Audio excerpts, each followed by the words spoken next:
G'day guys, Greg Niven here, author of The Leader.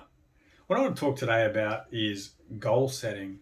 I don't think enough of us set goals. We do at the end of each year, on the New Year's Eve period of time, we all say, let's lose weight and do all that sort of stuff. But do we honestly set goals on a weekly, daily, monthly, quarterly, annual basis? Most people, surprisingly, don't, and you yourself may not as well. Goal setting is important to be visualized, first of all. So, I guess I'll give you an example of how I goal set. I write down my weekly goals. My wife and I generally talk on a Sunday about what we want to achieve for the week. Then I look at my monthly goals, and then I look at my quarterly, and then I look at my annual goals. And I also have lifetime goals. That might be excessive for some, might not be enough for others. Some people put it on a daily basis, their goals. I do. Some people maybe look at hourly and minutely goals. That might be extreme. But it depends on how you want to measure what you want to achieve. You may just, want to sort of live on a farm and have a great time. But even then, you still need goals. I'm a firm believer that if you don't grow, you die. You look at the way that our lives work, we continue to grow. We get to a certain point and then we start to, I guess, go backwards to a certain extent. And then obviously, life moves on and then kids come on and take our place.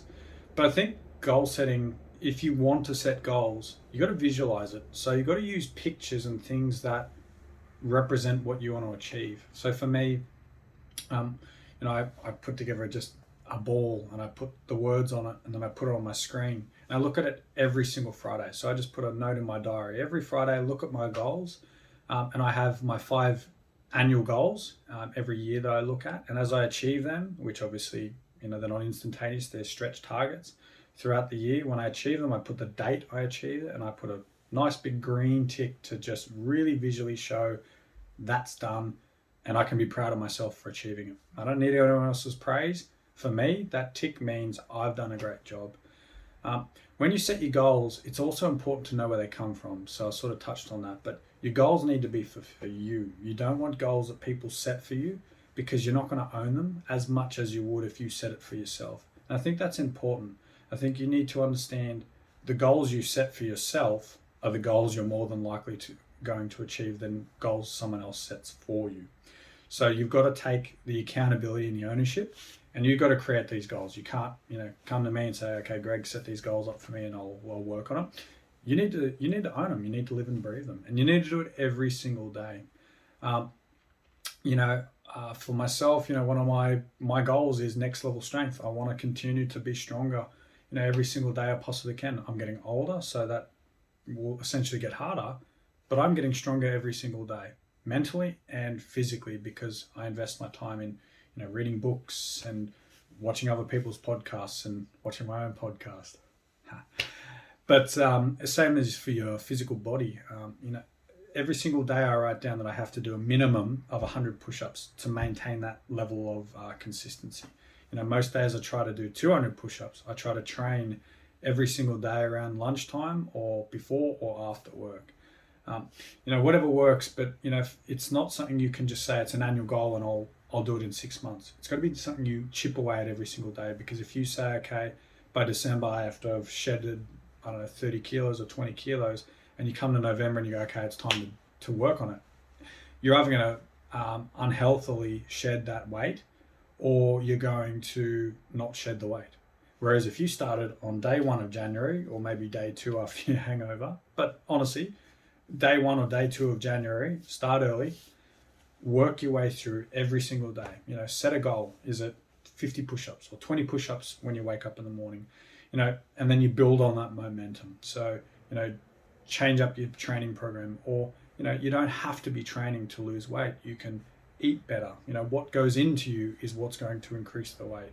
Do you want to go for a walk every morning? Is it, instead of driving to the coffee shop to get your coffee in the morning, you walk up to get your coffee, or you do 20 push-ups and then you go for your walk? How do you reward yourself after you've achieved something? So is doing 20 push-ups and then a walk and then getting your coffee, the coffee is the reward for doing those 20 push-ups. that's probably very important as well, is to make sure that you reward yourself throughout the process. Don't think that once I achieve this, that's when I get my reward. Reward yourself along the journey. Even just achieving things and milestones in what you do is a reward in itself. But find a way to sort of tick those boxes and reward yourself for achieving good things. So look, goals can be whatever you choose. It's a very open subject. For me, I write down in a system called Trello, and I'm not selling the program. I just use it as a tracker for my own productivity. So I use it every single day. I write down my tasks that I'm going to achieve. So every morning I just do a bit of admin, say what's my tasks for the day, and then I go about them throughout the day, and I allocate my time throughout the day to achieve those things.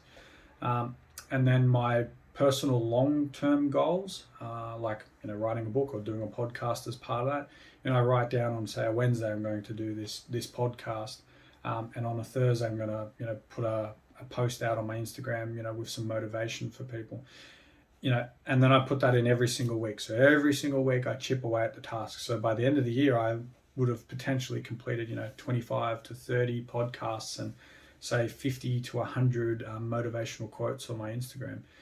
That's how it needs to be done. You can't expect to, I guess, here's a good example, release a book and then say, okay, book's released, job's done. There's a whole marketing process. There's a whole sales piece to reviewers and the book on wholesalers and things like that. So that's just an example of how it never stops, but you got to chip away at it. I can't expect to email 150 people in one day and hope that I'm going to be able to respond to all those 150 people when they respond tomorrow. But you might do 10 people a day or 10 people a week or 10 people a month, whatever is achievable with the lifestyle that you have. But same with your goals. Everyone wants to be fit and healthy, of course. Is it maybe you need to take multivitamins or some sort of supplement every single day? So do you write in your diary every single morning, take 3 of these tablets or supplements, natural tablets, I'd hope, every single day to sort of build that momentum? Are you lacking iron, or do you have some health issues that you need to work on?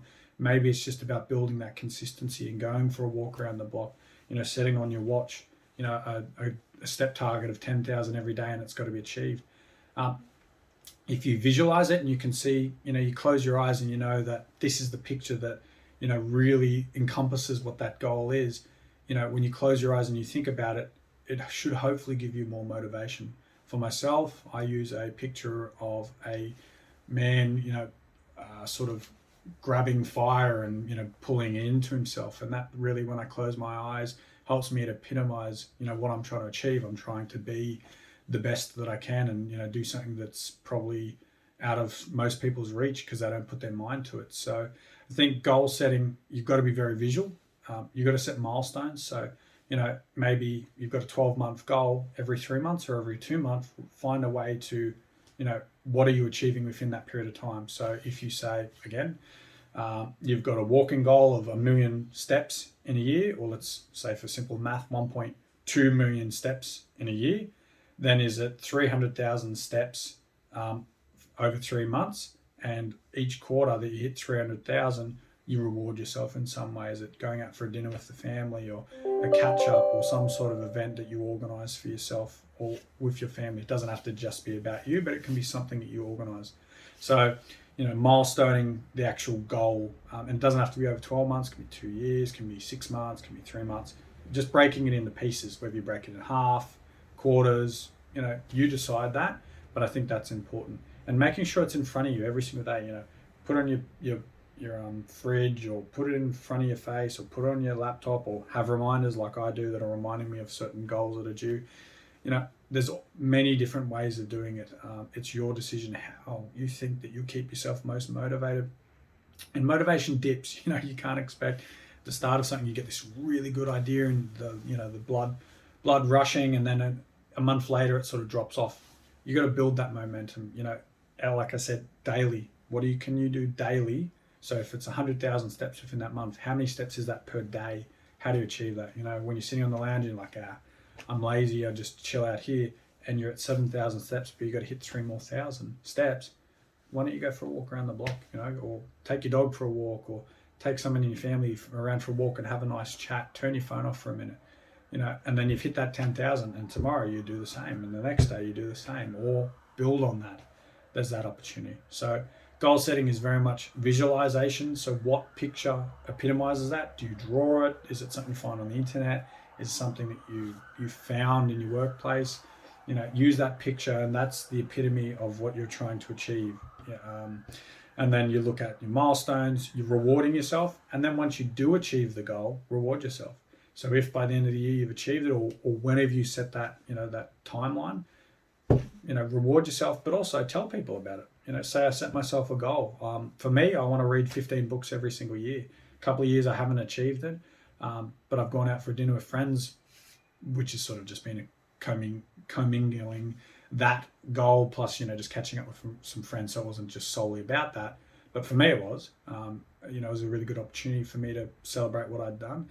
And I told my friends as well. I said I read 15 books this year. There was a huge achievement having a kid, working full time, doing all the other stuff that I do outside of work and within my life. To be able to achieve that at the same time was a massive achievement for myself, and I kept my mind to it. I remained consistent. It was a bit of a roller coaster up and down, but achieved it in the end. So I think that's important to point out to your friends as well. Celebrate your successes. Even celebrate if I've hit 12 books and I still went out for that dinner. I rewarded myself in the end, because within that year, it was going to be an uphill battle to even get to that amount of books read in that year. Now that sounds like a pretty boring goal, maybe to some of you out there. Maybe someone's got a race car they're building or something like that. Let me know in the comments section. I'm more than happy to chat with you if you're sort of finding your motivation sort of dropping off. Hopefully this has helped you. Look, this has helped me for many years to achieve so many things. So, I swear by it. I wouldn't talk about goal setting if it didn't work. It's quantifiable, and I think there's some real value in visualizing your goals. Look, if you want to share your goals, more than happy. Or if there's anything you want to achieve but you're just stuck or not sure, in the bottom, put your comment in. I'm more than happy to maybe chat through it with you and give you some pointers. Have a great day, and thanks again. See you later.